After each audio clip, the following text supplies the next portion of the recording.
So my dear student, आज हम लोग बात करते हैं एक्सरसाइज 3.7 पे।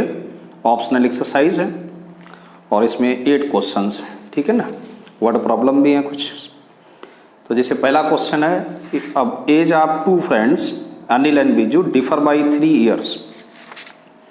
अनीज father Dharma is twice as old as Ani and Biju and Biju is twice old as his sister Kathy. तो यहाँ हम लोग इस क्वेश्चन में क्या देख रहे हैं कि 4 पर्सन है, सब्जेक्ट यहाँ 4 और है, लेकिन मेन रूप से 2 ही सब्जेक्ट हैं, क्योंकि जिसके बारे में हमसे पूछा जाता है क्वेश्चन में वो हमारे मेन सब्जेक्ट होता है।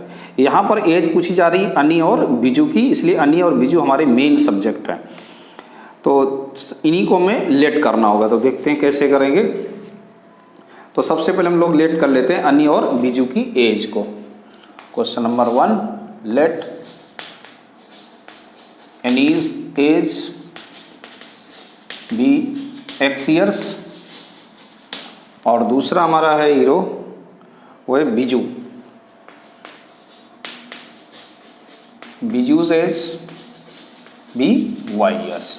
यहाँ तक आ गया समझ में, ठीक। और कह रहे हैं ये दोनों डिफर हैं कितने से, 3 years से। It means therefore x minus Y equal to 3 is given. ये दोनों एज डिफरेंस कितना है, 3 years का। अब देखिए इसमें से फिर आगे करते हैं कि अनीज फादर, अनी के फादर हैं धर्म, और वो ट्वाइस हैं किसके, अनी के। अनी की एज के ट्वाइस हैं, तो धर्म, तो धर्म्स एज क्या हो जाएगी, ट्वाइस, यानी कि 2x years हो जाएगी। और फिर एक चौथा करेक्टर कौन है इसमें, कैथी। कैथी सिस्टर है किसकी, बिजू की। और देखो ध्यान से देखो तो कह रहा है Biju is twice old as his sister Kathy. इसका मतलब क्या हुआ कि Kathy is half of Biju's age. It means Kathy's age क्या हो जाएगी, half of Biju's age. Biju की एज कितनी है, y, तो उसकी कितनी हो जाएगी, y/2 years। ये बात आई समझ में। तो इतना आपके क्वेश्चन में गिवन था। और सेकंड कंडीशन क्या गिवन है कि एज ऑफ कैथी एंड धर्म डिफर बाई 30 years। ये दोनों धर्म और कैथी 2x, ये डिफर हैं कितने से, डिफर बाई 30 years। तो इक्वल टू क्या लिख दें हम लोग, 30। अब देखिए यहाँ ये अपॉन 2 लिखा है, क्यों ना हम करें कि 2 से मल्टीप्लाई कर दें पूरे में, तो ये मुझे मिल जाएगा कितना, यहाँ हो जाएगा 4x हो जाएगा, यहाँ y हो जाएगा, यहाँ 60 हो जाएगा। तो ऐसे आपकी हो गई सेकंड इक्वेशन बन गई। अब हम लोग फर्स्ट और सेकंड को सॉल्व कर लेते हैं सिंपल तरीके से, कुछ करना भी नहीं। यहाँ पर y है, यहाँ भी y है, दोनों सेम है। तो फ्रॉम फर्स्ट और सेकंड को हम लोग लेके सॉल्व करते हैं। तो फ्रॉम फर्स्ट एंड सेकंड को हम लोगों ने सॉल्व किया। क्या किया हम लोगों ने, सब्ट्रैक्ट कर दिया है ना, दोनों साइन सेम थे ना, इसलिए मुझे यहाँ पर सब्ट्रैक्ट करना पड़ा। तो y से y कैंसिल हो गया, कितना आ गया यहाँ पर 3x इक्वल टू, और इधर माइनस करेंगे तो कितना आ जाएगा 57। तो x इक्वल टू कितना आ गया 57/3। सो x इक्वल टू 19। यानी एक आपको एज मालूम हो गई किसकी, अनी की एज मालूम हो गई। अब फ्रॉम ये 19 मालूम हो गया ना। अब हम लोग फ्रॉम फर्स्ट से x की वैल्यू को क्या करेंगे, फर्स्ट में रख देंगे। तो लिखेंगे 19 minus Y equal to 3, then minus Y equal to 3 minus 19, इसका मतलब हो गया माइनस का 16। देयरफॉर y इक्वल टू क्या आ गया 16 years। तो ऐसे आपका आंसर क्या आया, अनीस की एज क्या आ जाएगी, Annie's age 19 years, Annie's age 19 years और बिजूज एज 16 years। और आप ऐसे इसका आंसर नीचे लिखेंगे। तो ये था आपका क्वेश्चन नंबर 1। अब इसी में हम लोग कर लेते हैं क्वेश्चन नंबर 2 भी कर लेते हैं। 2 क्या है, 2 को समझना पड़ेगा। 2 कह रहा 1 से give me 100 rupees, 100 friend, sorry 1 से एक ने कहा give me 100 friends, I shall then become twice as rich as you. मतलब समझना है क्वेश्चन क्या कहता है, थोड़ा लैंग्वेज वाला क्वेश्चन है तो समझ के करिएगा। 1 से एक ने कहा अगर तुम मुझे 100 दे दोगे फ्रेंड तो I shall then become twice as rich as you. अगर तुम मुझे 100 रुपये दे दो तो मैं तुम्हारे पास जो भी धन है उसका मैं क्या हो जाऊंगा, डबल हो जाऊंगा। देन अदर रिप्लाइज, तो दूसरे ने कहा कि इफ यू गिव मी 10, अगर तुम मुझे केवल 10 ही रुपये दे दो तो I will 6 time as rich as you, तो मैं 6 टाइम हो जाऊंगा। So tell me what is the amount of their respective capital. बात आ गई समझ में? अच्छा क्वेश्चन है। तो इसमें हम लोग इसमें देखो फिर से यहाँ देखो 2 सब्जेक्ट हैं और 2 फ्रेंड है, मैं इनको क्या लेट कर लूँ, let first have X rupees और सेकंड हैव Y रुपीस। मान लिया मैंने लेट कर लिया कि पहले वाले के पास X रुपीस हैं और दूसरे वाले के पास Y रुपीस। अब देखिए पहला वाला क्या कह रहा है, पहला वाला यानी कि जिसके पास X रुपये है वो कह रहा है कि तुम मुझे अगर 100 रुपये दे दो मुझे, इट मीन्स Y अपने पास से 100 रुपये निकाल के X को देगा तो X के पास क्या हो जाएंगे, 100 रुपीस बढ़ जाएंगे। अब X के पास कितने हो जाएंगे, 100, और Y के पास क्या हो जाएगा, 100 रुपये कम हो जाएगा। बात आ गई समझ में? यानी जब वो X रुपये दे देगा Y तो Y से तो 100 रुपीस कम हो जाएंगे, जब वो 100 रुपीस देगा तो 100 रुपीस कम हो जाएंगे और X के पास 100 रुपीस बढ़ जाए। तो इस कंडीशन में जो पहला वाला पर्सन है उसके पास जो अमाउंट होगा वो दूसरे वाले पर्सन के अमाउंट का क्या हो जाएगा, डबल। कर मैं रिच हो जाऊंगा ना आपकी। अब मैं इसको सिंप्लीफाई अगर करूं तो क्या आएगा, x plus 100 equal to 2y minus 200, therefore x minus 2y और 100 को अगर मैं उस साइड ले जाऊं तो आ जाएगा minus 300। So this is equation number 1। ये हो गई पहली कंडीशन। तो ये तो हो गया कि फर्स्ट वाले ने बोला। अब देखिए सेकंड वाला क्या कहता है, सेकंड कहता है कि इफ यू गिव मी 10। अब सेकंड कह रहा कि अगर तुम मुझे 10 रुपए दे दो, केवल 10 रुपए दे दो। अब क्या किया, एक्स ने 10 रुपए दे दिए यानी 10 रुपए कम हो जाएंगे तो वाई के पास क्या हो जाएगा, 10 रुपीस ज्यादा हो जाएगा। अब ये क्या कह रहा, सेकंड कह रहा अब मैं तुम्हारे पास जो भी अमाउंट है उसका क्या हो जाऊंगा, 6 टाइम हो जाऊंगा। ठीक, बात आ गई समझ में? अब क्या करना हमको, 6 के अंदर मल्टीप्लाई कर देंगे तो क्या आएगा, 6x minus 60 equal to y plus 10। Y को इस साइड लेके आते हैं, क्या आएगा 6x minus Y equal to 10 plus 60। So 6x minus Y equal to 70। तो ये हो गई आपकी सेकंड इक्वेशन। यहां तक आया समझ में? ठीक। अब हम क्या करेंगे, इन दोनों को सॉल्व करना है। यहां देखो क्या लिखा है, x माइनस 2y, यहां लिखा 6x माइनस वाई। या तो मैं इसमें 6 का मल्टीप्लाई कर दूं या इसमें और मैं 2 का मल्टीप्लाई कर दूं। तो चलिए इसी में मैं क्या करता हूं, 2 से मल्टीप्लाई कर देता हूं तो मुझे मिल जाएगा 12x minus 2y equal to 140। इसको दे दिया फोर्थ इक्वेशन। अब हम लोग फोर्थ और फर्स्ट को सॉल्व करेंगे, ठीक है ना, क्योंकि दोनों ही टर्म्स मेरे पास सेम आ गए। तो x minus 2y equal to minus का 300 और ये हमने सॉल्व किया किससे, फ्रॉम फर्स्ट एंड फोर्थ को।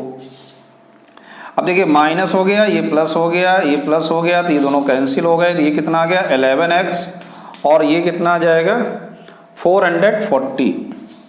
कितना आ गया देखो ध्यान से, 440 आ गया ना। तो x इक्वल टू कितना आ जाएगा 440 अपॉन 11 यानी कि 40। तो x की वैल्यू कितनी आ गई, 40 आ गई। अब इस x की वैल्यू को हम लोग फर्स्ट में रख देते हैं, फ्रॉम फर्स्ट। फर्स्ट में देखें क्या आएगा, x की जगह हम लोग क्या लिखेंगे 40 लिखेंगे। तो 40 minus 2 into y equal to minus 300, therefore minus 2y equal to minus 300 minus 40। So minus 2y equal to minus 340, therefore y equal to कितना आ जाएगा, 2 का डिवाइड कर देंगे तो 170। ठीक, अब इनके कैपिटल मालूम हो गए, यानी कि फर्स्ट के पास कितना होगा, फर्स्ट हैव ₹40, पहले वाले के पास केवल 40 रुपीज हैं। And second have ₹170। अब देखो कम, आप चेक कर सकते हो, अगर ये 100 रुपए दे दे, अगर ये 100 रुपए देगा तो इसके पास कितने हो जाएंगे 140 हो जाएंगे, इसके पास 70 बचेंगे। और 140 हो गया। अब ये इसने 100 दिए तो इसके पास कितना हो गया 140, और उसके पास कितना बचा केवल 70। तो देखो इसका ट्वाइस है ये ना। और अगर कह रहा है कि केवल तुम मुझे 10 ही रुपए दे दो, अब ये अगर 10 रुपए दे देगा तो इसके पास बचेगा कितना 30, और उसके पास कितना हो जाएगा 180, तो 1 6 टाइम्स।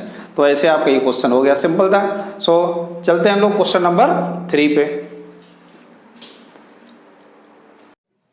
तो क्वेश्चन नंबर 3 में कह रहा है, a train covered a certain distance at a uniform speed and if the train would have been 10 kilometer per hour faster, ठीक है, it would have taken 2 hour less, मतलब समझ आ गया ना। और then schedule time, ठीक है, पहली कंडीशन को समझ लेते हैं। कह रहा है एक ट्रेन कुछ दूरी एक निश्चित स्पीड से, हिंदी में कहते हैं यूनिफॉर्म स्पीड में कवर करती है। If the train would have been 10 kilometre faster, अगर वो अपनी स्पीड को 10 किलोमीटर पर आवर की स्पीड बढ़ा दे तो उसे 2 घंटे का कम समय लगता है।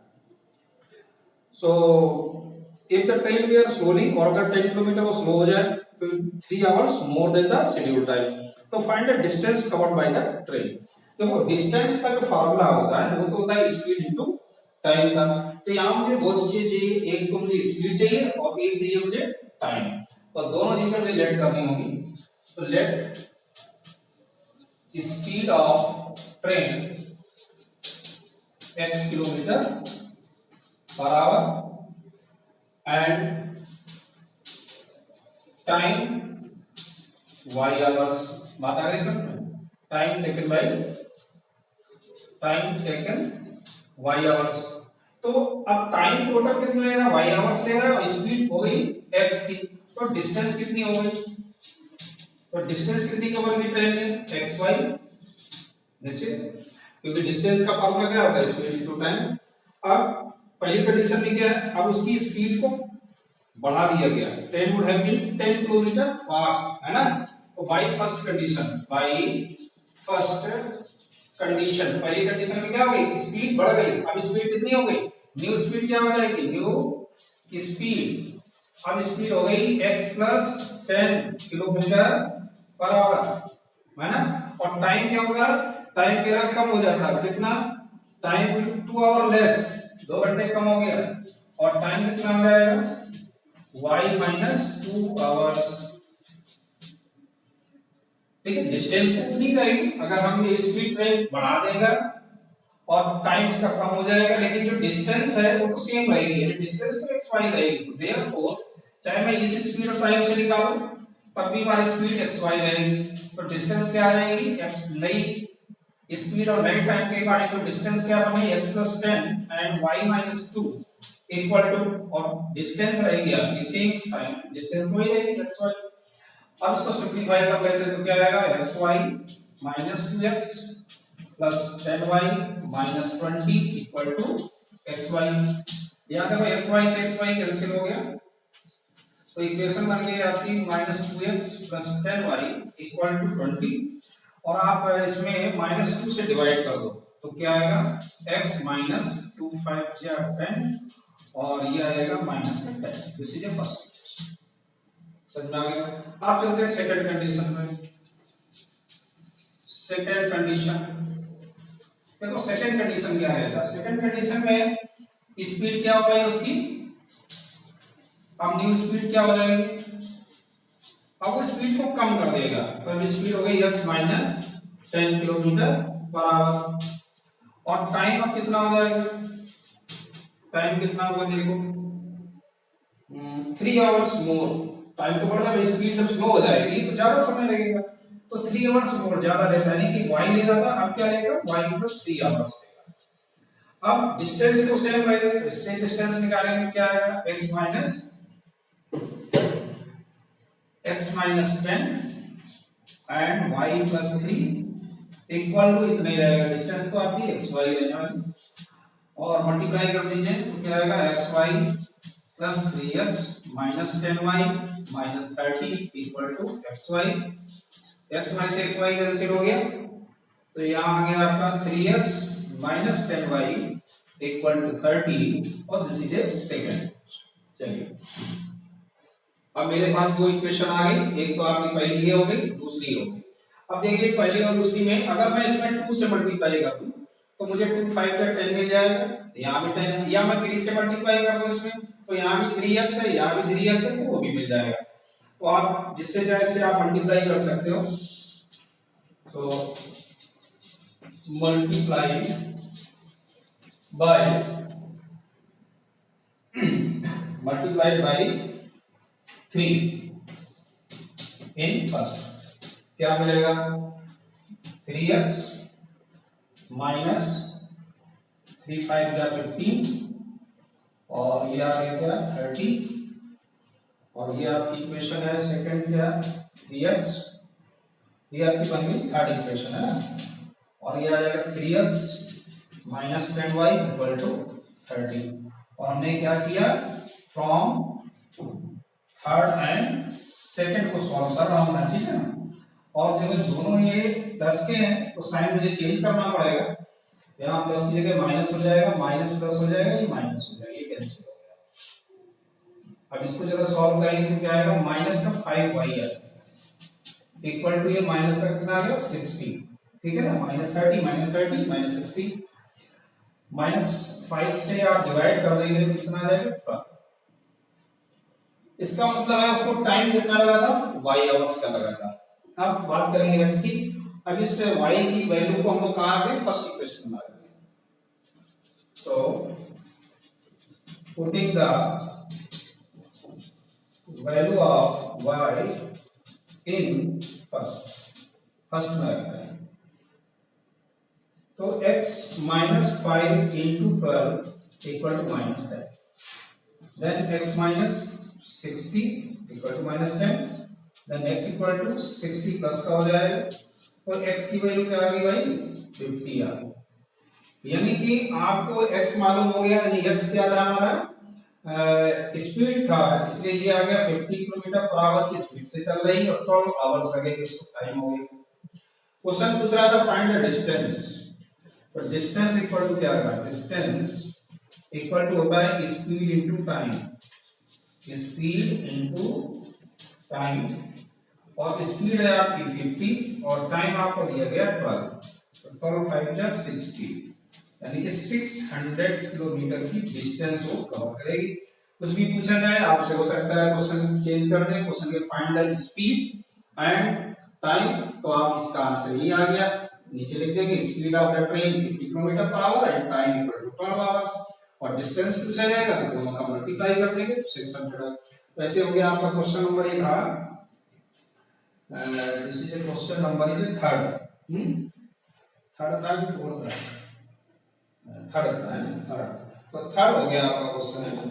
तो हम लोग आते हैं क्वेश्चन नंबर 4 पे। So question number 4, the student of the class are made to stand in a rows। देखिए ये क्वेश्चन भी क्वेश्चन नंबर 3 की तरह है, ठीक है, थोड़ा सा समझिएगा। करें स्टूडेंट प्रैक्टिकली सोचना है, जितने भी वर्ड प्रॉब्लम होते हैं ना उनको आपको प्रैक्टिकल सोचना होता है।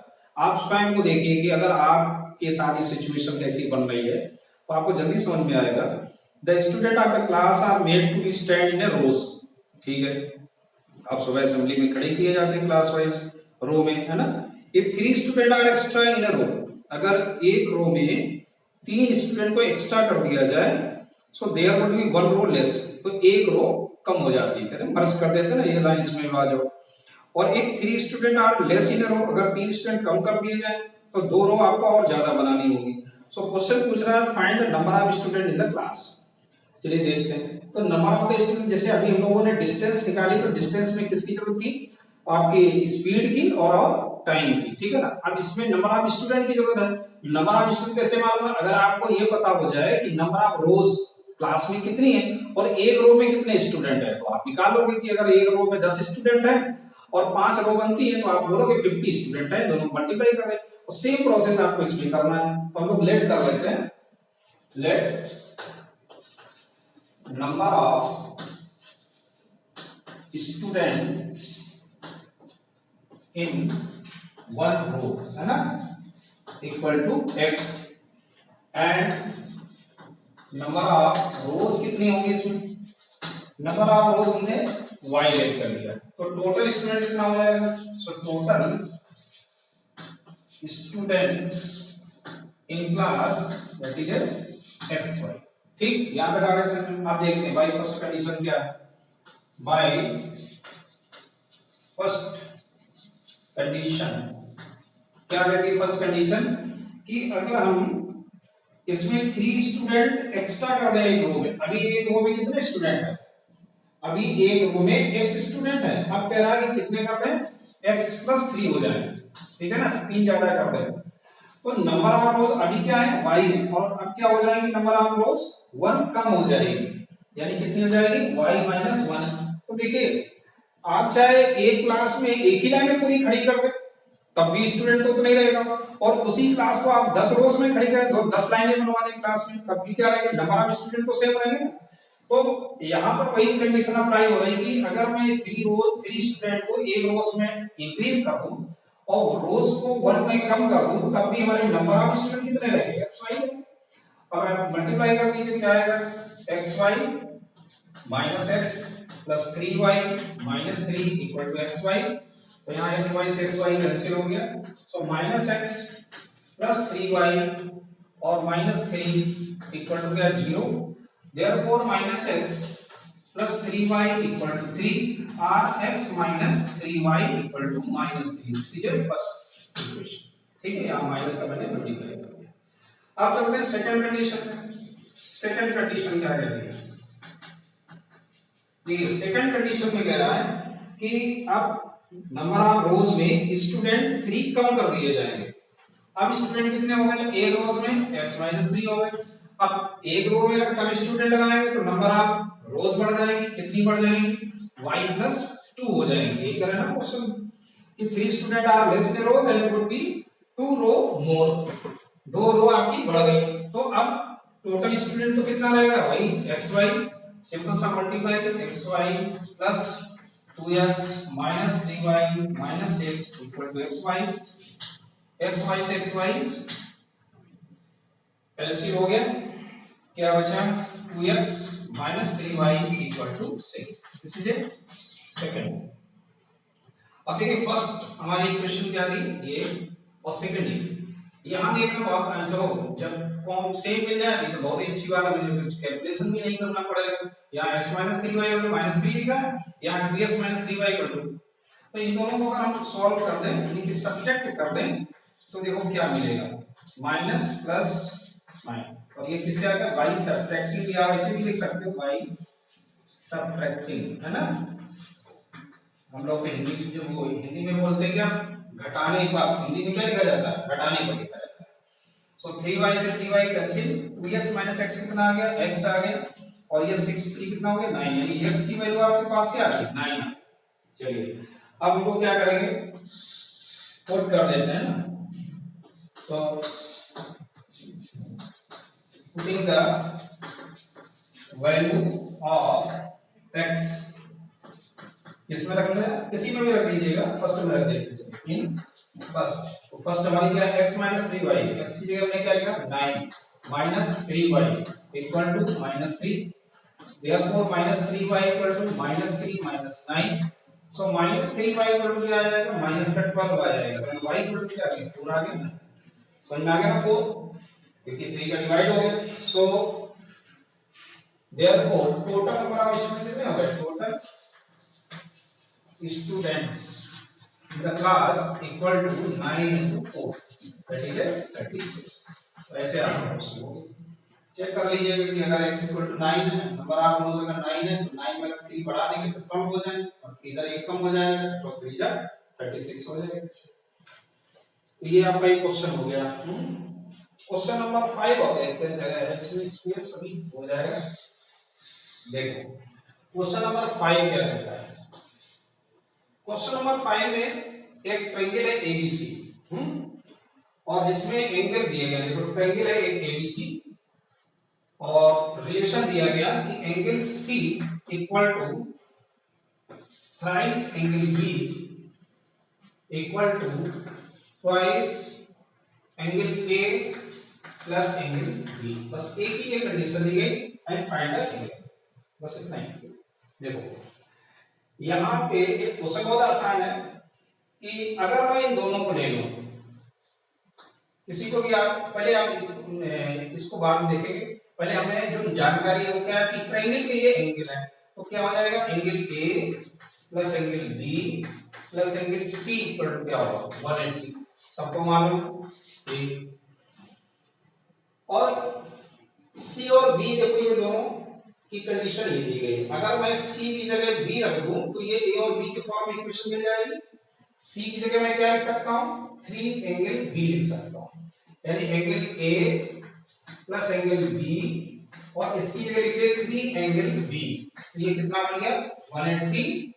सो angle A plus 4 angle B equal to क्या आ गया 180, और आप इसे दे दें सेकंड इक्वेशन। यहां तक आया समझ सबको, कोई दिक्कत? फिर से समझ लो, एंगल सी ये तीनों इक्वल है, यानी मैंने इन दोनों को लिया तो यहां से सी की वैल्यू क्या है 3 एंगल बी है, मैंने सी की जगह क्या लिख दिया 3 एंगल बी लिख दिया। तो यहां पर ए और बी के लिए 2 वेरिएबल मुझे मिल गया, एक वेरिएबल हमारे पास ए हो गया और एक वेरिएबल हमारे पास बी हो गया। अब देखते हैं अगर मैं इन दोनों को ले लूं तो देखिए क्या बनेगा 3 एंगल बी इक्वल टू 2 और 2 का अंदर हम 2 भी कर दीजिए तो 2 एंगल बी, ऐसे लिख सकते हैं लोग। अब इस b को 2b को इधर लेके आएंगे तो क्या आएगा 3 angle b minus 2 angle b equal to 2 angle a। तो यहां से आ गया क्या angle b equal to twice angle a। ये चीज समझ में आई? तो ये आपकी हो गई थर्ड इक्वेशन। फर्स्ट आप इसे ले लीजिएगा, ये सेकंड हो गई और ये थर्ड, ये आ गई फोर्थ। ऐसे अब देखो हर जगह एक ही मेथड है, जो सुटेबल मेथड हो जिस क्वेश्चन में वहां वो लगा दीजिए। यहां मुझे क्या दिख रहा है सब्स्टिट्यूशन मेथड मुझे आसान दिख रहा है, क्या मैं b की वैल्यू को डायरेक्ट यहां पुट कर देता हूं, है ना। फ्रॉम थर्ड एंड फोर्थ से देखो क्या बनेगा एंगल a प्लस 4, अब एंगल b की वैल्यू क्या है 2 एंगल a इक्वल टू क्या है 180 डिग्री, तो ये कितना आ जाएगा angle a plus 8 angle a equal to 180। अब देखिए यहाँ कितना हो गया 9a हो गया, 9 एंगल a कितना आ जाएगा 180, तो therefore angle a equal to कितना आ जाएगा 20 आ गया ना, 9 टू 80 20 आ गया। और इस a की वैल्यू से मैं b निकाल सकता हूं, एंगल b कितना हो जाएगा फ्रॉम फोर्थ से एंगल b कितना आ जाएगा ट्वाइस एंगल a यानी कि 20 इक्वल टू कितना आ गया 40 डिग्री आ गया। b निकल आया a भी निकल आया, अब क्या बचा c, और c क्या है ट्वाइस है b का, तो एंगल c भी निकल आया 2 बार ट्वाइस b कितना है 40, तो 40 तरीका कितना हो गया 120 डिग्री। तो आपका आंसर प्रॉपर तरीके से लिख दीजिए, क्या एंगल a कितना है 20 है, b क्या है 40 है और एंगल c क्या है 120 है। अब देखिए चेक करो इन सबका अगर सम 180 आता है तो अपना सही है कि नहीं, 120 40 60 हो गई है। तो ऐसे आपका क्वेश्चन नंबर 5 भी हो गया। तो चलो चलते हैं क्वेश्चन नंबर 6 पे। चलिए चलते हैं क्वेश्चन नंबर 6 पे। ठीक है 6 क्वेश्चन में ये दो आपको इक्वेशंस दी गई हैं और क्वेश्चन कह रहा है कि आपको एक सेंटर रीजन बनाना है ट्रायंगल और वाई एक्सिस के बीच में, ये दो लाइन है और वो वाई एक्सिस के बीच की एरिया को सेलेक्ट करना है। तो शुरू करते हैं। सबसे पहले हम लोग टेबल बनाते हैं। फर्स्ट इक्वेशन को लेंगे क्या आएगा minus Y equal to minus 5x plus 5, minus से मल्टीप्लाई कर देंगे तो y इक्वल टू क्या जाएगा 5x माइनस 5। टेबल बनाना x y, अगर मैं x की जगह 0 ले लूं तो y क्या मुझे मिलेगा -5, और x की जगह अगर मैं 2 ले लूं तो 2 5 जा 10, तो यहाँ क्या आ जाएगा 5 आ जाएगा। और क्या ले सकते हैं x की जगह हम लोग 1 ले सकते हैं, x की जगह अगर हम लोग 1 ले लें तो 5 - 5 0, तो एक टेबल आपका ये बन गया। सिंपल क्वेश्चन है। अब चलते हैं दूसरी वाली, इसको भी टेबल बनाएंगे तो क्या -y equal to -3x + 3, then y equal to 3x - 3, 3x - 3। अब इसका भी एक टेबल बनाते हैं।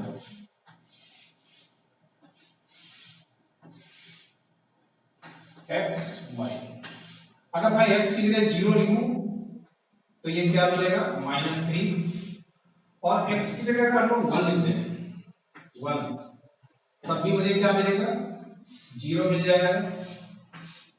और क्या ले लें x की जगह, x की जगह अगर हम लोग 2 ले लें 2, तो 2 3 जा 6, 6 माइनस 3 आ, ठीक बन गया, बस हो गया काम था।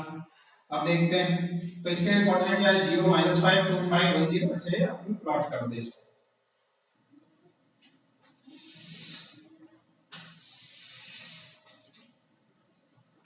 दैट इज x एक्सिस और ये आपकी है y एक्सिस और ये ओरिजिन। सबसे पहले इस लाइन को 0 -5 हम लोग 1 यूनिट लेंगे 1 2 3 4 5 6 7 1 2 3 4 5 1 2 3 4 5 6 ऐसे। इधर भी आप जरूरत नहीं है, इधर सब ग्रीन बनेगा ग्राफ। 0 से -5 x 0 -5 मतलब x को तो आपका 0 रहना है, लेकिन y को क्या करना -5 नीचे की तरफ आना 1 2 3 4 5, एक पॉइंट आपका ये मालूम हो गया, ठीक ध्यान रखना है पॉइंट ये। दूसरा है 2,5 यानी x पर कितना चलना है 2 और y पर कितना चलना है 5, तो देखिए 5 1 2 1 2 3 4 5 और ये कहां था 2 पे, यानी लगभग ये यहां पर होगा भाई, ठीक है ना, ये 2 पॉइंट हो गए। फिर 1,0 1,0 कहां है यहां पे, तो आपकी लाइन कैसी बन रही है कुछ ये बन रही है ना, ऐसे ही आता है। और इस लाइन की इक्वेशन क्या थी वो लिख दिया हमने 5x - y = 5, ये आपकी लाइन, इसमें भूले ना कि कौन सी लाइन। अब चलते हैं इसमें 0, -3 x पे कितना 0 और y पे कितना -3 यानी यहां कहीं आएगा। दूसरा है 1,0 यानी ये भी लाइन यहीं से जा रही है, तो सॉल्यूशन हो गया इसका, जहां इंटरसेक्ट करती है सॉल्यूशन होता है। 2,3 2 यहां होगा और 3 का होगा ये यहां कहीं आएगा, यही कहीं है। तो अब ये इसकी लाइन कैसे बनेगी कुछ ये इस तरह से लाइन बनेगी, समझ में आ रहा है ना, ग्राफ समझ में आ रहा है। अब उतना अच्छा तो नहीं बने, इतना अच्छा तो बना लेंगे कॉपी में, हमारा तो रोड है, ये आपकी लाइन ये बन गया। अब अकॉर्डिंग टू क्वेश्चन क्या था y एक्सिस और ये दो लाइनों के बीच की एरिया, ध्यान से देखो ये दो लाइन है और y एक्सिस ये, तो इसकी सेंटर रीजन क्या है ये आप जो देख रहे हैं ना फिगर, ये इसका सॉल्यूशन है, नेम दे दीजिए a b और c, ये जो ट्रायंगल बनना ना a b c, ये इसका सॉल्यूशन है। बता रहे समझ, अगर कोऑर्डिनेट पूछ रहा है तो कोऑर्डिनेट क्या हो जाएंगे इसके, a का कोऑर्डिनेट क्या है 1,0, जो b का कोऑर्डिनेट हो गया है आपका 3 को -0, -3, y है तो y पर x 0 रहता है, और ये पॉइंट आपका क्या है 0, -5। तो ऐसे आप कोऑर्डिनेट भी बता देंगे, a का कोऑर्डिनेट 0, b का 0,3 और c का 0, -5। तो ऐसे हो गया आपका क्वेश्चन नंबर 6 हो गया। अब चलते हैं हम क्वेश्चन नंबर 7 पे। सो नाउ क्वेश्चन नंबर 7, देखिए इसमें तो कई पार्ट हैं, इसमें टोटल आपके 5 पार्ट्स दिए गए हैं, है ना। थोड़ा देखिए सभी क्वेश्चन अलग अलग तरीके के हैं, इसलिए सारे मुझे बताने पड़ेंगे, तो ये दोनों मुझे एक जैसे लग रहे हैं, फिर भी मैं एक्सप्लेन करता हूँ। देखो अभी तक जो आप इक्वेशंस पढ़ रहे थे उसमें जो x और y के कोएफिशिएंट थे वो न्यूमेरल वैल्यू थे, है ना, 1 2 3 लाइक इंटीजर्स थे। अब जो आपके पास है वो वेरिएबल है, हो सकता है आपको थोड़ी डिफिकल्टी आ रही होगी सर यहाँ की होगी, वो कैसे करेंगे, डोंट वरी, बहुत ही सिंपल तरीके से करना है, वही मेथड है। देखिए यहाँ पर q है, इसका y का कोएफिशिएंट और यहाँ पर p है। अगर मैं इसमें p से मल्टीप्लाई करूं और इसमें q से मल्टीप्लाई करूं तो ये दोनों टर्म सेम हो जाएंगे, वो ऐड करने पर कैंसिल हो जाएगा, बस इतना दिमाग लगा दीजिए। तो क्या लिखेंगे multiply by p in first and q in second, p का मल्टीप्लाई फर्स्ट में और q का मल्टीप्लाई सेकंड में। देखिए p का जो मल्टीप्लाई होगा तो क्या आएगा p² x plus p Q y equal to p square minus P q, third equation. और जब इसमें क्यू, अब पी का हो गया इसमें, अब इसमें Q value, Q square X minus P Q Y और equal to P Q plus Q square. अब दोनों को मैं ऐड करता हूं क्योंकि ऑलरेडी ये प्लस और माइनस है, इसलिए ऐडिंग करने पर ये दोनों कैंसिल हो जाएंगे। अब देखिए यहां पर कॉमन क्या है, x कॉमन है, क्या बचेगा p square plus q square. यहां ये प्लस और माइनस कैंसिल हो गया, क्या बचा p square plus q square का। देखिए सिंपल हो गया कि नहीं। तो x इक्वल टू क्या आ जाएगा p square plus q square upon p square plus q square, दोनों सेम आ गए, वैल्यू आ गई x की वैल्यू बना दी सिंपल तरीके से। अब x की वैल्यू किसी में भी रख दीजिए, फ्रॉम फर्स्ट ले लीजिए, from first p into 1 plus qy equal to p minus q। तो यहां पर कंडीशन क्या बन जाएगी, qy equal to p minus q, ये तो p है ना, इधर जाएगा तो माइनस का हो जाएगा, ये दोनों कैंसिल। तो y इक्वल टू क्या आएगा minus q upon q, then y equal to क्या आ गया माइनस 1 आ गया। तो ऐसे आपका आंसर आ गया, x की वैल्यू क्या आ गई, x की वैल्यू 1 आ गई और y की वैल्यू माइनस 1 आ गई। तो आप चेक भी कर सकते हो भाई, अगर x की जगह 1 रखेंगे तो p आएगा और यहाँ रखेंगे माइनस तो माइनस q आएगा, आ गया आंसर। अब सिमिलरली इसमें देखते हैं क्या है, अब इसमें भी सेम है बिल्कुल, यहाँ देखो a है तो इसमें क्या करते हैं, फर्स्ट में multiply by b in first and a in second। और जब फर्स्ट में मैं मल्टीप्लाई b का करूंगा तो आएगा abx plus b square y equal to क्या बनेगा bc, और इसमें करेंगे तो क्या आएगा abx plus a square y equal to a plus ac। यहां तक आया साइन, ठीक। अब ये तो साइन सेम है तो इसको साइन चेंज करना होगा, इससे कैंसिल होगा बाई सब, क्योंकि यहाँ दो टर्म्स हैं तो दोनों में साइन आपको चेंज करना है। ये दोनों कैंसिल हो गए, इसमें क्या कॉमन है y कॉमन, तो क्या मिलेगा b square minus a square. अब ध्यान देना इधर, यहां पे आया bc minus a minus ac, ये बना। तो y की जो वैल्यू आई वो थोड़ी सी आपकी कुछ कैलकुलेशन मतलब इजी नहीं हुआ है ना। क्या बन गया bc माइनस a, अगर कॉमन ही रखो इसको तो ये बन जाएगा क्या 1 प्लस c रहेगा। और किसी भी कंडीशन में ये सॉल्व इस कंडीशन से नहीं हो रहा, या आप ऐसे भी लिख सकते हो इसको, इन दोनों में आप c कॉमन ले लो तो क्या बनेगा b माइनस a और माइनस a, ऐसे लिख सकते हैं।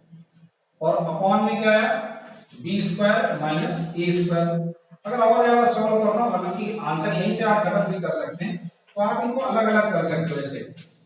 हालांकि ये इसके फैक्टर करके हम लिख सकते हैं b plus a b minus a, और ये अपॉन में क्या चला जाएगा b square minus a square. तो कोई मतलब नहीं आप करो भले, मैंने दिखा दिया आपको करके, इसके आगे बस यहाँ तक और जा सकते हैं हम लोग, और a upon b square minus a square. ये तो ये इस तरह से आप आंसर दे सकते हैं, ये और ये भी आपका आंसर सही है। तो ये तो आ गई आपकी y की वैल्यू। तो मैं तो ये सजेस्ट करूंगा कि ये वैल्यू जब आ जाए तो आप क्या करो, सब्स्टिट्यूशन लगा के एक बार और एलिमिनेशन ही कर दो इसको, y की वैल्यू आ गई, क्योंकि आप y की वैल्यू को अगर यहां रखोगे तो थोड़ा एलसीएम वगैरह लेना पड़ेगा, ये सबसे बढ़िया है। अब मैं क्या करूं, इसमें a से मल्टीप्लाई करूं, multiply by a in first और b इन सेकंड। वैसे आप क्रॉस मल्टीप्लिकेशन से भी कर सकते हैं, लेकिन हमें तो ये सिंपल लग रहा है, इस तरह किया। तो आप क्या करें, b a का मल्टीप्लाई इसमें फर्स्ट में क्या आएगा a square x plus ab y equal to bc आ जाएगा, और इसमें जब करेंगे तो क्या आएगा b का इनटू करेंगे b square x plus ab y equal to क्या आएगा b 1 प्लस c। ऐसे लिख देता हूं इसे। अब इसको माइनस कर देंगे तो ये देखो ये दोनों कैंसिल हो गए ना y वाले। अब इसमें देखो क्या x कॉमन है तो क्या बनेगा a square minus b square equal to ac minus, और b आपका बाहर रहेगा 1 प्लस c। सो x की वैल्यू क्या आ गई, ac minus b 1 plus c whole upon a square minus b square. तो x की वैल्यू दिया। तो आपका एक आंसर ये है और एक आंसर ये, एक आंसर ये, इसको मत करो, क्या करना है, ये आपका आंसर उसे टेबल है। तो ये हो गया आपके सेकंड पार्ट हो गया। चलते हैं थर्ड पार्ट पे। तो अब बात करते हैं हम लोग थर्ड पार्ट की, है ना।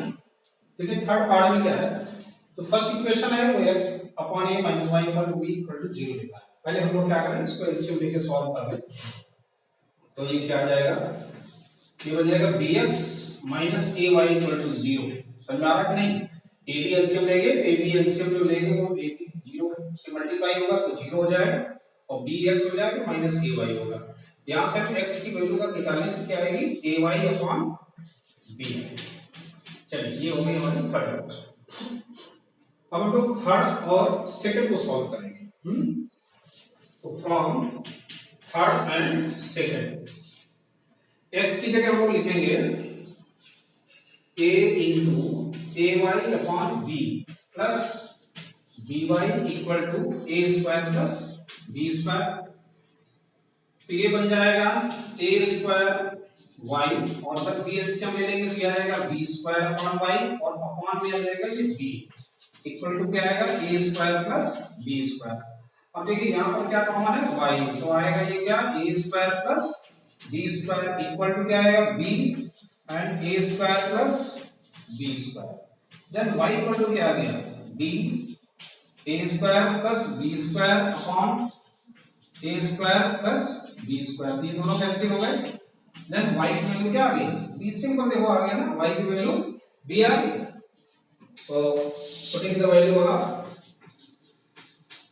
putting the value of y in third में रख देते हैं सिंपल तरीके से।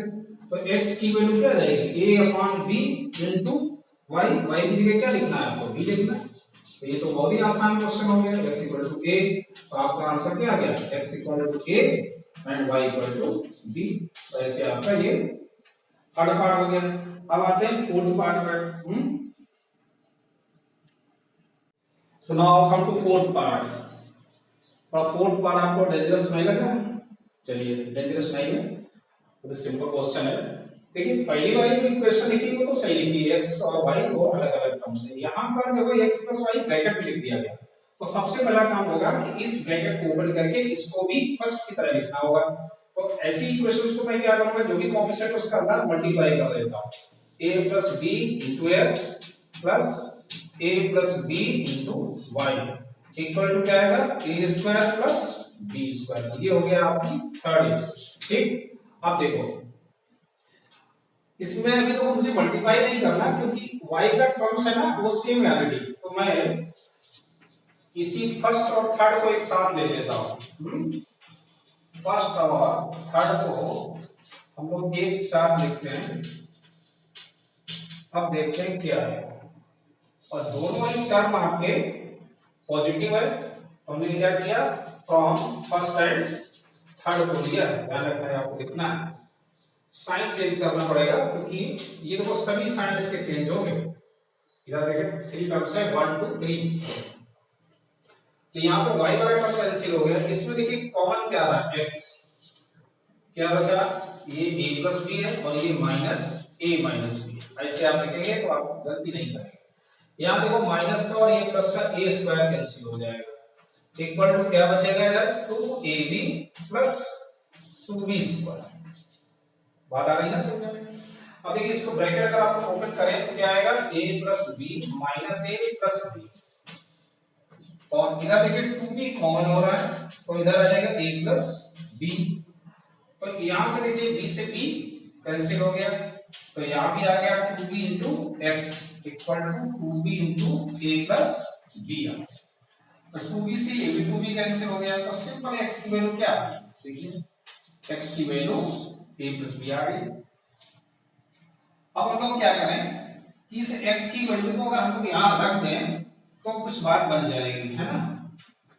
कुछ लग रहा है ऐसा की बात बनेगी। फ्रॉम फर्स्ट देखिए क्या a माइनस b और a प्लस बी हो जाएगा, x की जगह रख देंगे ना a प्लस बी, और ये plus a plus b into y है, और इक्वल टू में लिखा है a स्क्वायर माइनस 2ab और माइनस बी स्क्वायर। अब देखिए ये एक बार प्लस माइनस हो रहा है, ये आएगा a square minus b square plus a plus b into y equal to a square minus 2ab minus b square.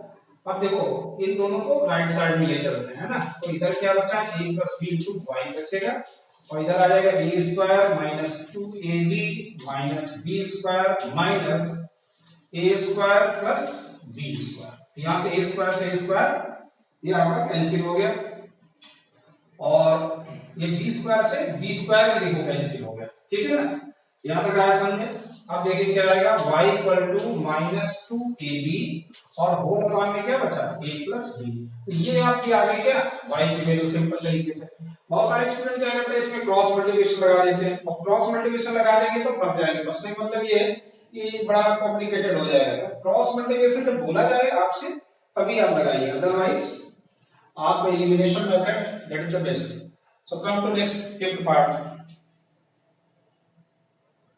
तो क्वेश्चन नंबर 7 का फिफ्थ पार्ट देखते हैं। देखो फिफ्थ पार्ट की जो इक्वेशन है वो कुछ अलग तरीके की है। हम अगर ध्यान से देखें तो जो x का कोएफिशिएंट है दूसरी इक्वेशन में वो y का कोएफिशिएंट है, जो पहली इक्वेशन में y का कोएफिशिएंट है वो दूसरे में x का कोएफिशिएंट है। ऐसी इक्वेशन सॉल्व करने के लिए एक स्पेशल मेथड होता है। कौन सा मेथड होता है कि एक बार उन दोनों को आप प्लस कर देंगे और एक बार उन दोनों को माइनस कर देंगे, फिर देखते हैं आपका रिजल्ट कितना सरप्राइज वाला आता है थोड़ा, है ना। तो पहले हम एडिंग करते हैं, एडिंग फर्स्ट एंड सेकंड दोनों को मैं प्लस करता हूं। तो देखिए जब मैं प्लस करूंगा तो देखो क्या बनेगा, ये माइनस का भी प्लस का है, तो जरा माइनस करके देखो क्या आएगा 8 माइनस 2 कितना आएगा, डायरेक्ट नहीं करना है तो फिर पहले लिख लेते हैं, चलिए minus 378y equal to minus 74, और ये minus 378x plus 152y equal to minus 604। अब इन दोनों को मैंने ऐड किया, ये माइनस का ये प्लस का, माइनस करके देखो कितना आएगा, ये आ जाएगा 6 और 7 में 5 माइनस होगा तो क्या आएगा 2 और 3 माइनस 1 2 और माइनस का ये, और यहाँ क्या है देखो 8 माइनस 2 क्या हो रहा है 6 हो रहा है, यहाँ भी 2 हो जाएगा यहाँ भी 2 हो जाएगा, लेकिन माइनस का आएगा साइन क्योंकि माइनस का नंबर बड़ा है।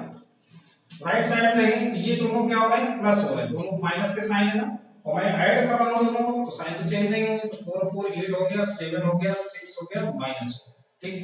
अब जरा ध्यान से देखो ये 226 थ्रीजा क्या होता है 678 होता है, और सभी में माइनस साइन है, तो मैं क्या करूंगा माइनस 226 से डिवाइड कर देता हूं, तो मुझे मिलेगा x + y = 3।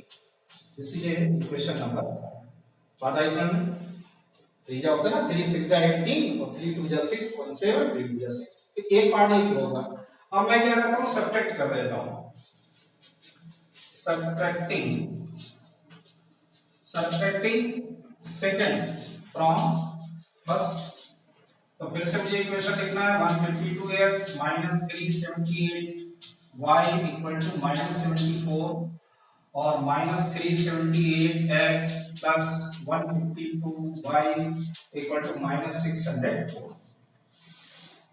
तो सर यहां मैं सब्ट्रैक्ट की बात कर रहा हूं तो साइन चेंज करना हो, माइनस है तो प्लस हो जाएगा, प्लस है तो माइनस, माइनस है तो प्लस। अब ये दोनों ऐड हो जाएंगे तो कितना आएगा 8 2 10 और 7 और 5 12 1 13 3 1 4 8 5 1 देख लीजिएगा आप लोग जस्ट, हां ठीक है। और ये माइनस का आएगा और ये भी आएगा 530 y आ जाएगा। इसको जब आप प्लस माइनस करोगे तो ये कितना आएगा 500, ये हो गया 0 और 9 में 7 माइनस हो गया 2 और ये हो गया 520, ये 30 हो गया। अदरवाइज 604 और 74 को माइनस कर लो ना 30 होगा। इस काम में लिख दिया और साइन प्लस का ही रहेगा। अब ये देखो 530 से डिवाइड होगा तो क्या आ जाएगा ये x - y = 1। So this is A fourth number. अब हो गया ना, देखो सप्लाई की सिंपल इक्वेशन हमको मिल गई। अब हम लोग क्या करेंगे कि फ्रॉम थर्ड एंड फोर्थ को सॉल्व करते हैं, क्या करने पर एडिंग कर देते हैं, एडिंग कर देते हैं इन दोनों को। एडिंग करेंगे तो क्या मिलेगा, देखो सिंपल तरीके से x + y = 3 है और ये x - y = 1 है। ऐड किया, ये दोनों कैंसिल हो गए तो 2x = क्या बन गया 4, then x = क्या गया, सिंपल वैल्यू आ गई, x की वैल्यू 2 आ गई। अब 2 की वैल्यू को लोग थर्ड इक्वेशन में रख देते हैं, तो फ्रॉम थर्ड x की क्या लिखना है 2 + y = 3, then y = क्या है 3 - 2, that is y = 1। तो आंसर आपका क्या आ जाएगा x = 2 एंड y = 1। वैसे आपका सॉल्व हो गया।